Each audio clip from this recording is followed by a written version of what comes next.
Kisah Sang Penakluk. Lanjut lagi, jangan lupa like, komen dan share cerita ini ke media sosial yang sahabat punya. Terima kasih. Bab tahun 2051 sampai tahun 2053. Harus dikatakan bahwa Shaolin masih dijaga ketat. Layak menjadi sekte Buddha pertama di gerbang surga yang tersembunyi. Kevin Ye dan para pendeta muda di Istana Buddha Barat Laut memasuki gerbang gunung dengan kaki depan mereka, tetapi seseorang menghentikan mereka di belakang. Tentu saja, teriakan mata marah Jin Gang ini tidak datang dari orang biasa, juga tidak mungkin dilakukan oleh para murid Shaolin yang tidak penting itu. Bagaimanapun, semua pintu luar Shaolin adalah seniman bela diri biasa, dan pencapaian tertinggi mereka hanyalah bawaan. Saat ini, seorang biksu tua berdiri di depan Kevin Ye dan para pendeta muda. Biksu tua itu memegang sapu di tangannya. Jenggotnya putih. Dia tampak tua. Hanya saja wajahnya, serta matanya yang terbuka lebar, memiliki kekuatan untuk tidak marah. Dengan senyum tipis, Kevin Ye berhenti, melirik ke atas dan ke bawah pada biksu tua itu, dan kemudian setengah bercanda berkata, menarik, menarik. Apakah ini biksu penyapu legendaris di Shaolin? Biksu tua itu tidak memiliki ekspresi main-main seperti Kevin Ye. Dia berdiri diam dan menatap Kevin Ye, sang dermawan sangat berpengetahuan. Aku tidak tahu mengapa sang dermawan membobol gerbang gunung Shaolin. Jelas, biksu tua itu sangat waspada terhadap Kevin Ye. Kewaspadaan semacam itu terungkap dari tulang-tulangnya. Bagi biksu tua itu, Kevin Ye hanya menjawab, gerbang gunung Shaolin, kuil berusia 1000 tahun, aku hanya berkeliling dan lewat saja, tidak bisakah? Jelas, Kevin Ye tidak ingin memberitahu biksu tua itu apa yang diinginkannya. Biksu tua itu mencibir, sang dermawan benar-benar bercanda. Bagaimana kamu bisa datang ke gerbang gunung kami tanpa alasan? Jika sang dermawan tidak dapat menjelaskan niatnya, aku tidak akan menyalahkanmu. Setelah itu, sapu di tangan biksu tua itu diperlihatkan, seolah-olah untuk memulai dengan Kevin Ye. Para biksu itu serakah, marah, bodoh, dan penuh kebencian.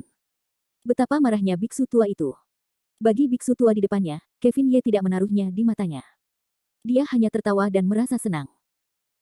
Setelah mendengar ini, biksu tua itu menjadi marah, pencuri yang kurang ajar, kaulah orang pertama yang menerobos masuk ke Shaolin kami. Setelah menggodaku, apakah kau tidak benar-benar berpikir bahwa tidak ada seorang pun di Shaolin? Berbicara, biksu tua itu mengangkat sapunya untuk melawan Kevin Ye. Dan Kevin Ye hanya tersenyum dan menggelengkan kepalanya. Meskipun pencapaian biksu tua itu tidak lemah, dia hanyalah seorang Diyuan. Kevin Ye tidak pernah memperhatikan pencapaiannya. Namun, tepat saat mereka akan memulai, seberkas cahaya Buddha muncul di belakang Kevin Ye, dan bangsawan muda di Istana Buddha juga terburu-buru untuk menyusulnya. Hentikan, hentikan. Ini semua adalah orang-orang kita sendiri. Mengapa kita saling bertarung? Saat berbicara, sosok seorang pemuda yang terhormat muncul di antara mereka. Melihat pemuda yang terhormat itu, biksu tua itu langsung terkejut. Kemudian dia menyatukan kedua tangannya dan berkata dengan hormat, Amitabha, saya telah melihat Sang Buddha Suci. Saya tidak tahu mengapa yang mulia itu bolak-balik. Kevin Ye tidak menyangka bahwa biksu tua Shaolin akan menunjukkan sikap hormat seperti itu di depan yang mulia muda itu. Dia bahkan mengklaim bahwa dia telah berubah dari seorang biksu tua menjadi seorang biksu kecil. Dapat dilihat dari sini bahwa Sang Buddha yang terhormat memiliki beberapa status dalam Buddhisme Timur. Ketika tuan muda itu tiba, dia tidak meminta yang besar. Dia dengan cepat membalas hormatnya dan berkata, Amitabha, ternyata itu adalah Guru Tianxing. Saya perlu menemui Guru Tianqi dan meminta Guru Tianxing untuk menyampaikannya atas namanya. Ini. Wajah biksu tua itu segera menjadi berwibawa dan tampak dalam dilema. Yang mulia muda melanjutkan, apakah ada kesulitan bagi Guru Tianxing? Saya tidak tahu. Tepat setelah yang mulia keluar, saudara seperguruan yang lebih tua memerintahkan untuk menutup tempat. Dia tidak melihat seorang pun pengunjung dalam 3 tahun. Kali ini. Saat dia berbicara, biksu tua itu melihat ke belakang aula, seolah-olah dia tidak berani membuat keputusan. Diam. Hehe, ini benar-benar saat yang tepat bagi biksu Tianqi untuk menutup tempat. Di sampingnya, Kevin Ye tersenyum dingin. Jelas, Kevin Ye bukan orang bodoh. Tentu saja, dia tidak akan percaya bahwa kiamat akan memilih untuk berlatih dalam pengasingan saat ini. Ye Jushi, lihat ini. Saat ini, bahkan yang mulia muda berada dalam sedikit dilema. Bagaimanapun, ini adalah tanah tengah timur dan sarang lama Shaolin, jadi bahkan dia tidak dapat melakukan kesalahan apapun di sini. Namun, Kevin Ye tidak peduli dengan orang-orang ini saat ini. Ketakutan bahwa Kevin Ye dapat dihentikan di dunia saat ini sudah tidak ada lagi. Itu bukan solusi jangka panjang untuk menghindarinya, hehe. Dengan senyum menghina, Kevin Ye tiba-tiba bangkit. Begitu tubuhnya bergerak seperti guntur langit Wanjun, itu bukanlah sesuatu yang dapat dihentikan oleh yang mulia muda dan biksu tua Tianxing di depannya. Pencurian berani menyerang Shaolin. Melihat Kevin Ye mengabaikan Tianxing, biksu agung itu langsung berteriak. Pada saat yang sama, seluruh lonceng Shaolin mulai berbunyi merdu dan jauh. Namun, ketika biksu agung Xing dan sekelompok murid Shaolin berkumpul bersama, sosok Kevin Ye telah lama hilang. Hanya pemuda yang terhormat itu yang melihat ke belakang gunung, dengan cara yang tidak berdaya. Ye Jushi, mengapa kamu membutuhkan ini? Saat ini, sosok Kevin Ye telah muncul di luar gua Damo di gunung belakang Shaolin. Biksu Tianqi, Biksu Tianqi. Berdiri di pintu masuk gua, Kevin Ye memanggil 2 kali. Namun, di dalam gua itu ada semburan ketenangan dan kesunyian, tetapi segera terdengar desahan, "Ah, Ye Jushi, ternyata kamu di sini." Kata-kata Biksu Tianqi saat ini penuh dengan ketidakberdayaan. Seperti yang diharapkan, ada jejak kelemahan yang tak terbayangkan. Mendengar suara Biksu Tianqi, Kevin Ye langsung tercengang dan kemudian mendesis dingin. Jelas, Kevin Ye telah mendengar sesuatu yang salah dengan Biksu Tianqi. Setelah memikirkannya, Kevin Ye melompat-lompat ke dalam cahaya hitam, dan terbang langsung ke lubang gua hitam. Hanya saja dia tidak bisa masuk ke dalam lubang itu. Mata emas yang bersinar itu tidak normal, yang tampaknya merupakan semacam susunan pelindung gunung yang hanya dimiliki oleh agama Buddha. Ye Jushi, jangan coba-coba lagi. Kamu tidak bisa masuk. Orang-orang telah menetapkan larangan di sini. Dilarang. Kevin Ye tertegun dan kemudian mengulurkan tangan ke depan. Ketika telapak tangannya baru saja menyentuh kegelapan lubang itu, cahaya keemasan bersinar lagi, menghalangi jalan Kevin Ye. Terlebih lagi, Kevin Ye dapat dengan jelas melihat bahwa ada 4 pelindung Dharma dalam agama Buddha. Susunan pelindung tubuh 4 agama bahagia barat. Kevin Ye berbicara dengan lembut pada dirinya sendiri, dan kemudian dia memberitahu dia asal-usul susunan yang ada di depannya.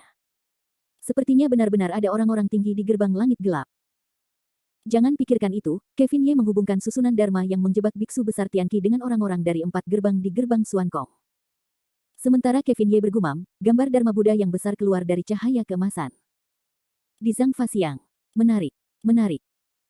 Bab 2052. Dilihat dari kondisi biksu Tianqi saat ini, dia seharusnya ditahan. Mengenai alasan mengapa kita ingin menahan biksu agung Tianqi, makna yang dalam sudah jelas dengan sendirinya. Kevin Ye datang ke Gunung Shaoxi untuk mencari orang-orang yang telah menyelinap ke dunia dari 4 gerbang-gerbang langit gelap. Namun, dia tidak pernah menyangka bahwa hal-hal menarik seperti itu dapat terjadi selama perjalanannya ke Shaolin. Sepertinya biksu tua Tianqi telah dianiaya sebelumnya. Aku khawatir dia juga menjadi korban. Berdiri di bawah gambar Dharma ini, pikir Kevin Ye. Namun, ketika Kevin Ye tercengang, Menteri Dharma Tibet yang menjulang tinggi itu benar-benar membuka mulutnya dan melantunkan musik Buddha. Bahkan seluruh gunung Shaoxi ditutupi dengan teratai emas, yang tampak seperti negeri dongeng di dunia dari kejauhan. Penghalang jahat, berlututlah dengan cepat ketika kamu melihat tubuh Dharmaku. Menteri Dharma itu tiba-tiba membuka mulutnya dan bergegas ke Kevin Ye dengan kekuatan yang kuat. Meskipun Dharma ini kuat dan menggunakan kekuatan sihir Buddhisme yang paling murni, itu sangat menggelikan di mata Kevin Ye. Mata Kevin Ye datar saat ini, dan 2 tawa samar keluar dari sudut mulutnya. Kamu seharusnya memiliki keterampilan yang sama dengan Dizang, tetapi aku khawatir bahkan tubuh asli Dizang tidak tahan dengan berlututnya aku di sini.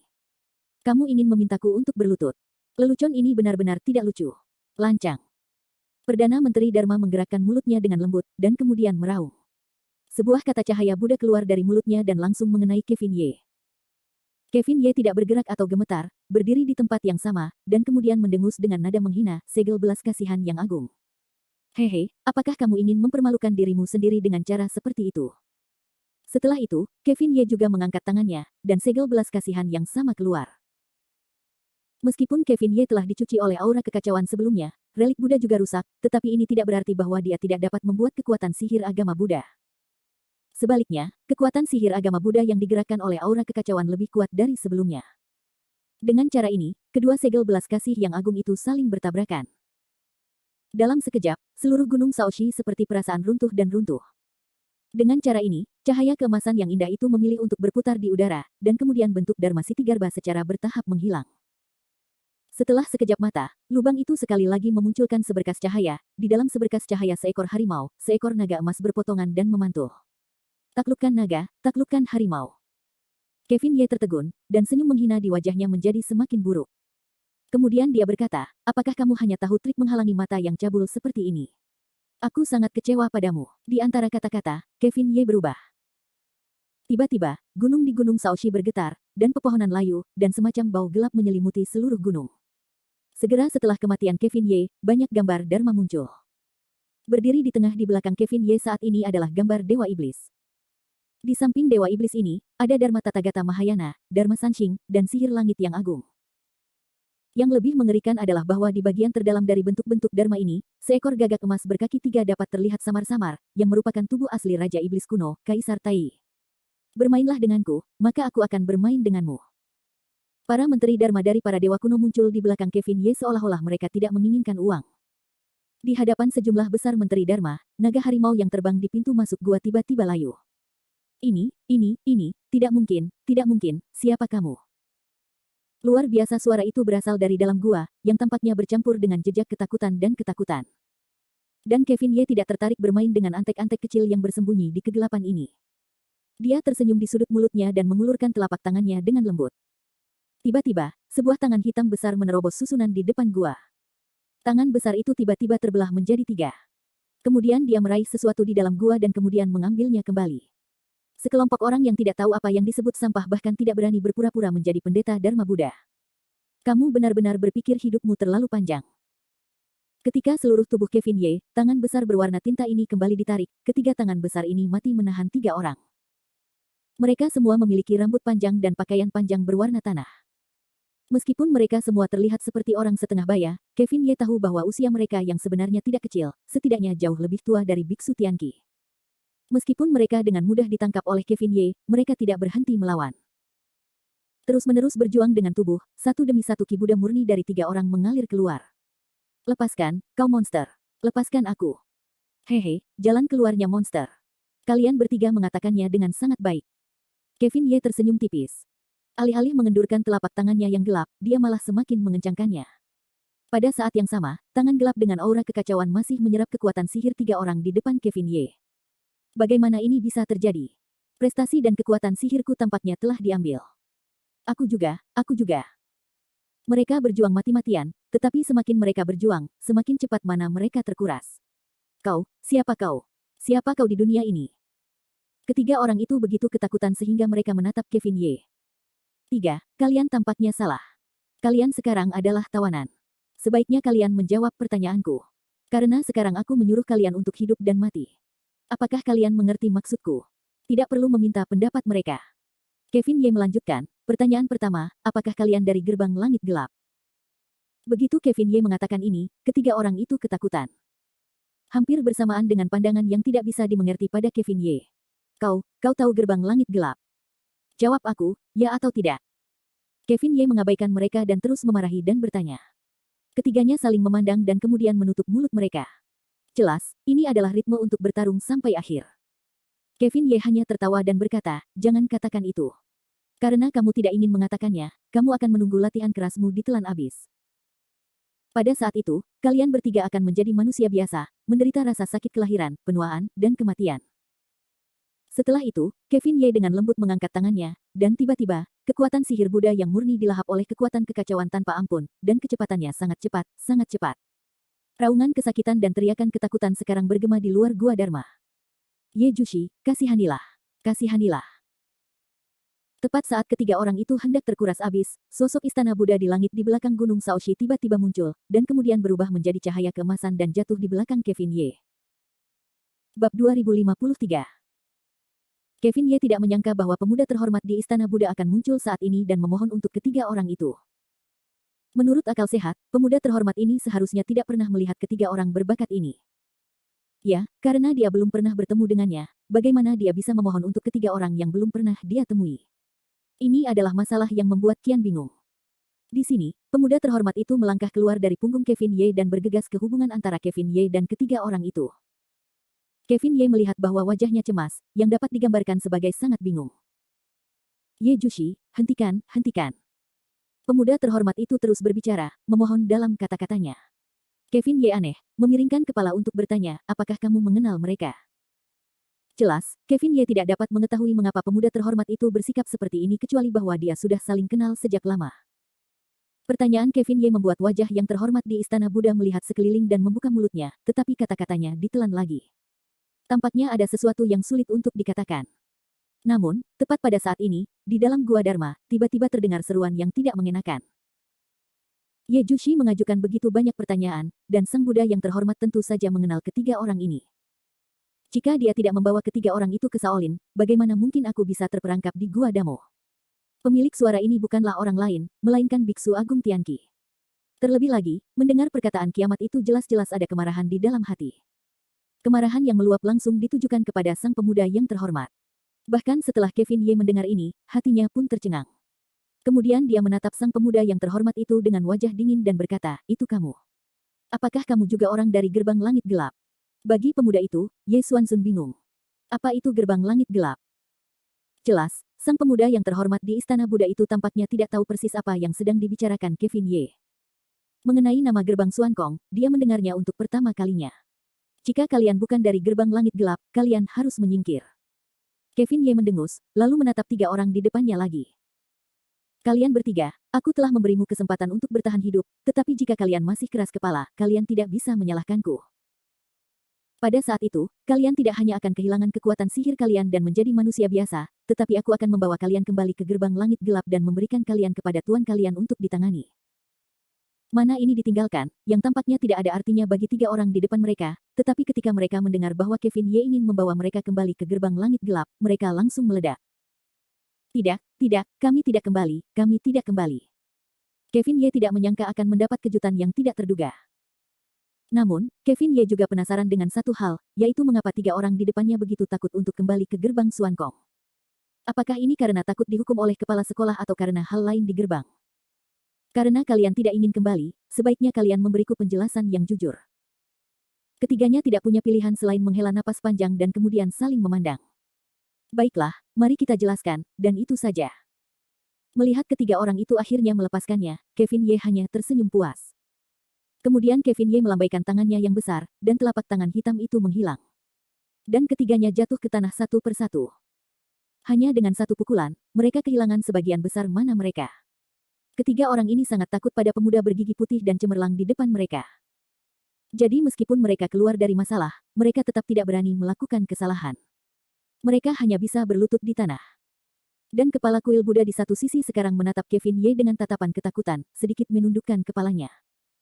Saat ini, pemuda itu tampak seperti anak kecil yang telah melakukan kesalahan. Ayolah, siapa kalian dari gerbang langit gelap, dan apa yang kalian lakukan di sini? Matanya tertuju pada ketiga orang itu, dan Kevin Ye segera bertanya. Saat ini, mereka masih kalian. Lihat aku. Aku melihat kalian. Akhirnya, salah satu dari mereka menjawab, kami adalah orang-orang dari 4 gerbang-gerbang Xuankong. Guru kami adalah Guru Huikong. Huikong. Kevin Ye tidak menyangka bahwa kalimat pertama dari ketiga orang ini mengejutkannya. Karena nama Huikong, Kevin Ye pernah mendengarnya. Menyipitkan mata dan tercengang, Kevin Ye memikirkan apa yang dia katakan, Huikong, apakah Huikong adalah murid dekat di Zhang? Ketika Kevin Ye mengatakan ini, ketiganya tiba-tiba menjadi pucat dan berkata serempak, kalian, bagaimana kalian bisa tahu? Meskipun urat nadi di Zhang bukanlah arus utama Buddhisme di bumi, namun urat nadi tersebut juga merupakan urat nadi yang sangat kuat.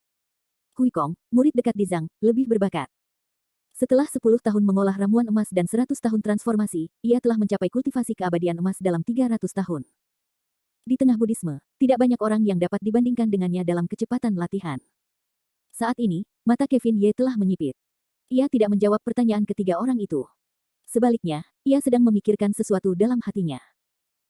Mengingat bahwa utusan sihir telah berbicara kepadanya sebelumnya, hampir semua 12 penguasa gerbang Xuankong adalah tahanan yang dibuang dari negeri dongeng. Jika demikian halnya, Huikong juga harus menjadi pengasingan dari negeri dongeng duniawi. Namun, ada satu hal yang tidak dipahami Kevin Ye, yaitu, bagaimana mungkin Huikong, bayi Buddha dengan akar merah terang, dibuang. Sepertinya keraguan ini harus pergi ke gerbang Xuankong dan melihat Huikong untuk memahami kebenaran. Setelah bergumam pada dirinya sendiri, mata Kevin Ye tertuju pada ketiganya lagi. Apa yang sebenarnya ingin kalian lakukan ketika datang ke sini? Sekarang Kevin Ye telah menangkap orang-orang dari 3 jalan gerbang langit gelap. Tujuan kedatangan mereka ke dunia ini sangat sederhana untuk mengikat Kevin Ye. Namun, sihir membuat denyut nadi ke dunia manusia dan menginginkan 6 fondasi. Sekarang bahkan beberapa orang di bawah Huikong telah menerobos masuk ke dunia. Apa yang mereka inginkan sebenarnya tidak jelas. Kami, saudara-saudara kami, tidak dikirim oleh pemimpin sekte, tetapi kami menyelinap keluar. Kevin Ye tidak menyangka bahwa jawaban dari ketiga orang ini benar-benar luar biasa. Mereka sama sekali berbeda dari Ghost Fang dan orang-orang sihir sebelumnya. Aku kabur sendiri. Kenapa? Tanya Kevin Ye. Saat ini, wajah ketiga orang ini tiba-tiba berubah, penuh dengan kengerian dan ketakutan, yang tampaknya telah hidup di bawah kabut keraguan. Menggigil untuk waktu yang lama, hanya satu dari ketiganya yang berkata, karena gerbang langit yang gelap, itu bukanlah tempat bagi orang untuk tinggal. Di sana, tidak ada cahaya, tidak ada udara, semuanya gelap, dunia ini gelap. Bisakah kau bayangkan bagaimana rasanya hidup dalam kegelapan sepanjang waktu? Jadi kita akan melarikan diri dari jurang yang mengerikan itu. Kita tidak ingin kembali. Kita benar-benar tidak ingin kembali. Tidak ada cahaya, tidak ada udara, tempat apa itu? Mendengarkan kata-kata ketiga orang ini, Kevin Ye juga tercengang saat ini, dan rasa takut yang aneh muncul secara spontan.